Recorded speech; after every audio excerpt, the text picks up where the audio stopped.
কিভাবে সম্ভব? এটা মানুষের বাচ্চা কেমনে হয় আমি এটা বুঝিয়ে নাই। এক ওয়াক্ত নামাজ পড়ে না,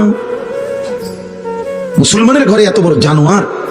আস্তাগফিরুল্লাহ, আস্তাগফিরুল্লাহ, আস্তাগফিরুল্লাহ। আহা, আরে বলে কি? একজন মুসলমানের ঘরে জন্ম নিয়ে, যার মা মুসলমান, বাবা মুসলমান, তুমি এত নারী দেখো, এত উলঙ্গ ছবি দেখো, ছি ছি। তোর মার কথা একবার মনে পড়ে না? এই তোর মারে যদি দেখে মানুষ নর্তকীর মতো নাচে, তোর বোনকে যদি দেখে কেউ, একবার মনে পড়ে না? যাকে দেখো সে তো কারো মা, সেও তো কারো বোন, সেও তো কারো ফুফি, সেও তো কারো খালা, সেও তো কারো কন্যা। বলেন?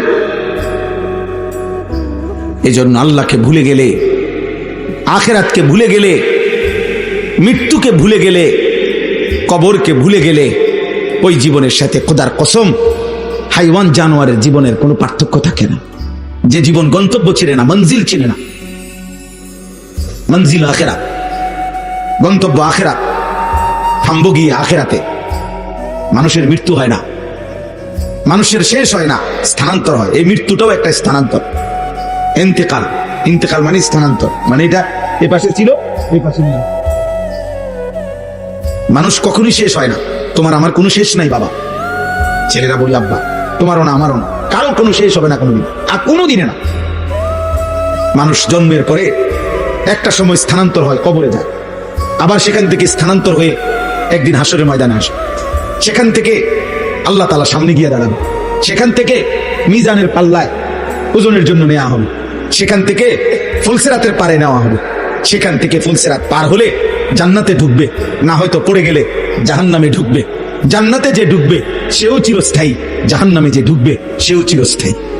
হাদিসের মধ্যে আছে, আল্লাহ নবী সাল্লাল্লাহু আলাইহি সাল্লাম বলেন, পুরা বিচার কার্য যখন শেষ হবে, হাসরের ময়দানে সকলকে যখন জান্নাত জাহান্নাম দেওয়া সম্পূর্ণ হবে, তো আল্লাহ তাআলা মৃত্যুকে, মৌতকে একটা ভেড়ার আকৃতি দিয়ে আল্লাহর হুকুমে ফুলসিরাতের গোড়ায়, তাফসীরে মাআরিফুল কোরআনেও আছে এটা, এই আল্লাযী খালাকাল মাউতা ওয়াল হায়াতা, এই আয়াতের তাফসীরে আছে যে মৃত্যুকে আল্লাহ তাআলা ভেড়ার আকৃতি দান করবে, করে ফেরেশতাকে বলবে, আর ফেরেশতা ফুলসিরাতের গোড়ায় ওই ভেড়াটা জবাই করে দিবে, আর এলান করে দিবে, হে জান্নাতবাসী শোনো, হে জাহান্নামবাসী শোনো, মৃত্যুকেই আজকে মৃত্যু দিয়ে দেওয়া হয়েছে। অতএব জান্নাতীরা আর কোনোদিন তোমাদের মৌত হবে না, জাহান্নামীরা আর কোনোদিন তোমাদের মৌত হবে না।